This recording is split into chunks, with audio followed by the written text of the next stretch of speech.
Hello. The purpose of today's video is to discuss exponential decay and explore how it relates to what we've learned before, which is exponential growth. So to put this in context, we've got this Midwestern town, our city, called Blue Gulf. Not Green Bay, but Blue Gulf, and it had a population of 100,000 residents as of 2010.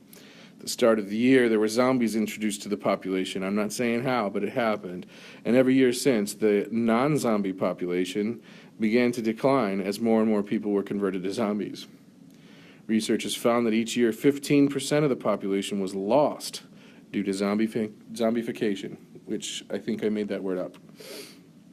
Well, anyway, we're losing 15% of the population every year, so I have to figure out what the population is going to be over the next 5 years after 2010, and apparently that'll be enough to get me an equation that'll express the same truth, and then with that equation we could figure out when the population of Blue Gulf is reduced to half its size. So losing 15% per year, how long will it take before we lose half the city? All right, so just kind of going through some of these, we've got some variables here, and it seems like t is our independent variable. It's going to be years, time in years after 2010, and p of t then, which is dependent on the time, the population, and we're going to go by thousands. So instead of 100,000, we'll say the population is 100, and then multiply that by 1,000 to get our actual population. So here's what I know. At time 0, 2010, there were 100,000 people. So I'm going to take what I see here, which is 15% of the population's lost, and so I'm going to take 100 and multiply by 0.15, which is 15. I needed my calculator for that. Well, which means what? That's just 15 people or 15,000 people left when there was 100,000 the year before?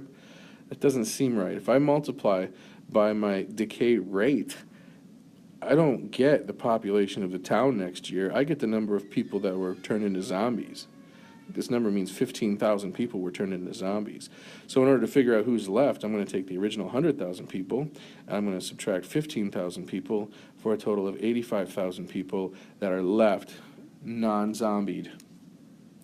So I have two phases in order to find the next year. But one of the things I can do here is use some algebra 1. What I mean by that is I can see that what I did was I took 100 times 1 and I subtracted 100 times 0.15. The reason I say that is I recognize here's 100 here and here's 100 here. So instead of multiplying by 1 and 0.15 separately, what if we factor out the 100 and then we're left with the 1 and the 0.15? Wait a second here. If I do that, then I got 100 times 0.85, which seems to be a little shortcut from having to do my little two-step process up in here. So instead of taking the 100 people and multiplying by the percentage lost, we're going to take the 100,000 people and multiply it by the percentage kept. So this number here, this B value, this decay factor, is different from the decay rate. We lose 15% of the people to zombification, which means we keep 85% of the people every year.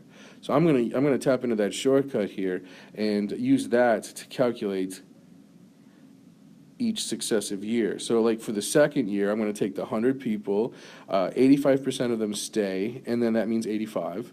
And 85% of those 85,000 people, they're going to stay the second year.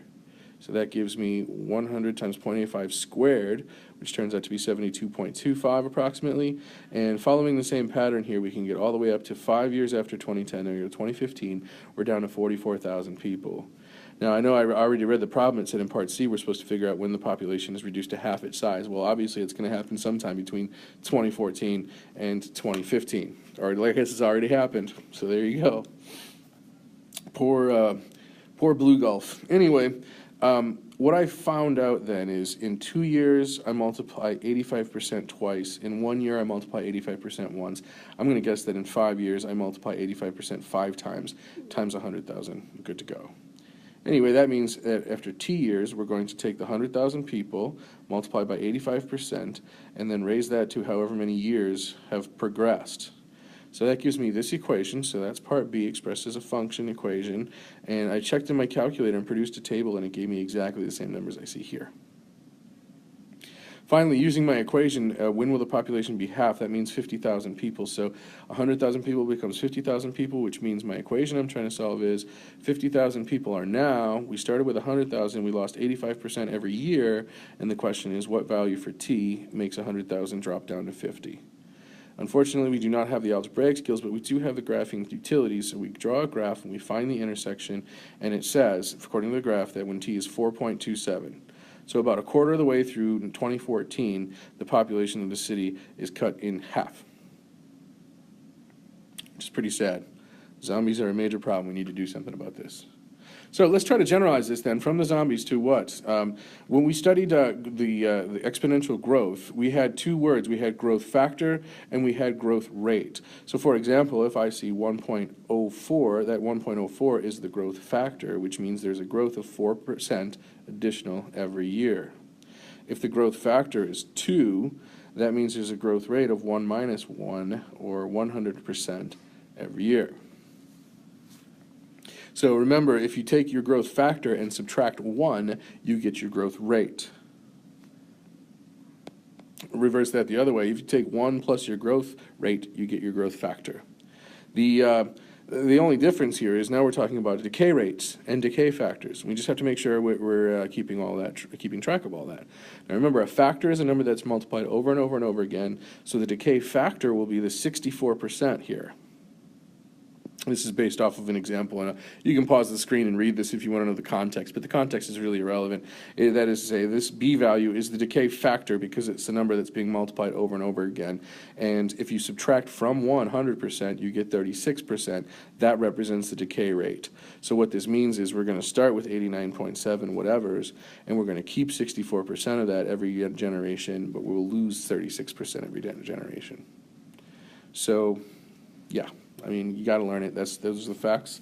So, in summarizing the whole thing, if we have exponential growth, we always have a times b to the t or x or whatever. We can even generalize it and say we're going to take a times 1 plus the growth rate to the t power. Contrast that with this, we're going to take a times b to the t, which is still all exponential functions behave that way, but the b value can be attained by taking 1 minus the rate of decay. So we're going to add the rate to 100% if we're growing, we're going to subtract the rate from 100% if we're decaying. So it's pretty easy stuff. If you can manage to keep track of that, that'll be great. So here's an example. Start with 10 fish and increase by 5% each year. Means we're going to generate a function, f of x equals 10 fish times 1 plus 0.05 to the t, whereas if I'm going to decrease by 5% each year, we're going to take g to the t equals 1, or 10, oh man, times 1 minus 0.05, which gives us the 0.95.